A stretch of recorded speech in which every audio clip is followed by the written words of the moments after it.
பஹல்காமில் சுட்டுக் கொல்லப்பட்ட 26 உயிருக்கு பழிக்கு பழி தீர்க்க ஆபரேஷன் சிந்தூரை கையில் எடுத்த இந்தியா வெறும் 25 நிமிடங்களில் பயங்கரவாதிகளின் முகாம்களை அழித்து ஆட்டம் காண வைத்திருக்கிறது.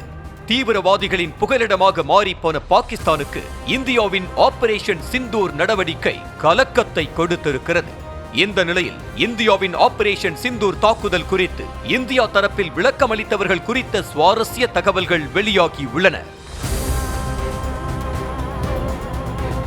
அந்த வகையில் ஆபரேஷன் சிந்தூர் எப்படி திட்டமிடப்பட்டது, தாக்குதலுக்கான நோக்கம் என்ன, எந்தெந்த இடங்கள் தாக்கப்பட்டன என்பது குறித்து இந்தியாவின் வெளியுறவுத்துறை செயலர் விக்ரம் மிஸ்ரி மற்றும் ராணுவ பெண் அதிகாரி colonel Sofiya Qureshi, wing commander Vyomika Singh ஆகிய 3 பேரும் விளக்கமளித்தனர்.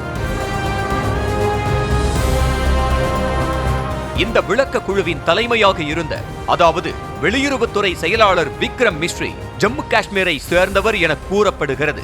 காஷ்மீருக்காகத்தான் இந்தியா பாகிஸ்தான் இடையே மோதல் போக்கு நிலவி வருகிறது என்ற நிலையில் அந்த காஷ்மீரை பூர்வீகமாக கொண்ட பண்டிட் சமூகத்தைச் சேர்ந்த விக்ரம் மிஸ்ரியை வைத்து விளக்கமளிக்க வைத்துள்ளது இந்தியா.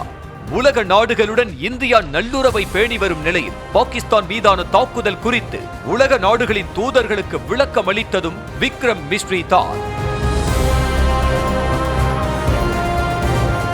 அத்தோடு இந்தியாவின் விளக்க குழுவில் இடம்பெற்றிருந்த ராணுவ பெண் அதிகாரி சோஃபியா குரேஷி குறித்த தேடல் தான் சமூக வலைத்தளம் முழுக்க வேகம் எடுத்திருக்கிறது. இஸ்லாமிய சமூகத்தைச் சேர்ந்த கர்னல் சோஃபியா குரேஷி குஜராத் மாநிலத்தை பூர்வீகமாக கொண்டவர். ராணுவ குடும்பத்தைச் சேர்ந்த குரேஷி 1999ஆம் ஆண்டு சென்னையில் உள்ள ராணுவ பயிற்சி மையத்தில் தான் தனது பயிற்சியை நிறைவு செய்தார். பயிற்சியை நிறைவு செய்த பிறகு முதலில் லெப்டினன்ட் ஆக நியமனம் செய்யப்பட்ட சோஃபியா குரேஷி பன்னாட்டு ராணுவ பயிற்சியில் இந்திய ராணுவ படைக்கு தலைமை தாங்கிய முதல் பெண் அதிகாரி என்ற பெருமையை பெற்றவர். 2016ஆம் ஆண்டு நடந்த மிகப்பெரிய பன்னாட்டு ராணுவ பயிற்சி எக்ஸசைஸ் போர்ஸ் 18இல் பங்கேற்ற 18 நாடுகளின் தளபதிகளில் சோஃபியா குரேஷி மட்டும்தான் பெண் ஆவார். தற்போது இந்திய ராணுவத்தின் சிக்னல் பிரிவில் பணிபுரிந்து வரும் சோஃபியா குரேஷி ஐநாவின் அமைதி காக்கும் நடவடிக்கை குழுவில் முக்கிய அதிகாரியாக 6 ஆண்டுகள் பணிபுரிந்துள்ளார்.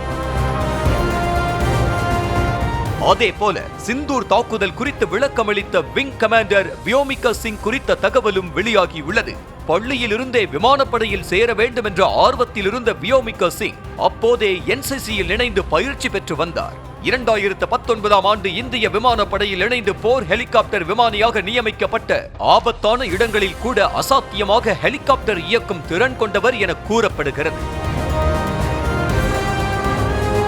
உயரமான இடம், மலை முகடுகள் நிறைந்த இடம், மோசமான வானிலை என எவ்வளவு கடுமையான சூழல் இருந்தாலும் போர் ஹெலிகாப்டரை இயக்கும் திறன் கொண்ட வியாமிகா சிங் தான் 2020ஆம் ஆண்டு அருணாச்சல பிரதேசத்தில் வெள்ள பாதிப்பு வந்தபோது மீட்பு பணிகளுக்கு தலைமை தாங்கியவர் என்பதும் குறிப்பிடத்தக்கது. மேலும் விமானப்படையில் இணைந்ததிலிருந்து இதுவரை 2500 மணி நேரம் ஹெலிகாப்டரை இயக்கியிருக்கிறார் வியாமிகா சிங். அதாவது பஹல்காமில் பெண்கள் கண்முன்னே கணவன்மார்களை கொடூரமாக சுட்டுக் கொன்ற தீவிரவாதிகளுக்கு பதிலடியாக நியமிக்கப்பட்ட ஆபரேஷன் சிந்தூர் குறித்து பெண் அதிகாரிகளை வைத்தே விளக்கமளிக்க வைத்திருக்கிறது இந்தியா. மேலும் ஆபரேஷன் சிந்தூரில் முக்கிய பங்கு வகித்தது ராணுவமும் விமானப்படையும் தான் என்பதால் அந்த 2 படைகளில் இருக்கும் பெண் அதிகாரிகள் மூலம் பாகிஸ்தானுக்கு பதில் சொல்லப்பட்டுள்ளது. இஸ்லாமிய நாடான பாகிஸ்தானின் தீவிரவாத முகாம்கள் குறிவைத்து இந்தியா நடத்திய தாக்குதலை இஸ்லாமிய பெண் அதிகாரியை வைத்தே விளக்கமளிக்க வைத்தது சமூக வலைத்தளங்களில் அதிகளவில் பகிரப்பட்டு வருகிறது. மேலும் பஹல்காமில் கணவன்களை கொன்று பெண்களின் செந்தூர பொட்டை பறித்த அநீதிக்கு பதிலடியாக இந்த தாக்குதலுக்கு ஆபரேஷன் சிந்தூர் என இந்தியா பெயர் வைத்திருப்பதும் குறிப்பிடத்தக்கது.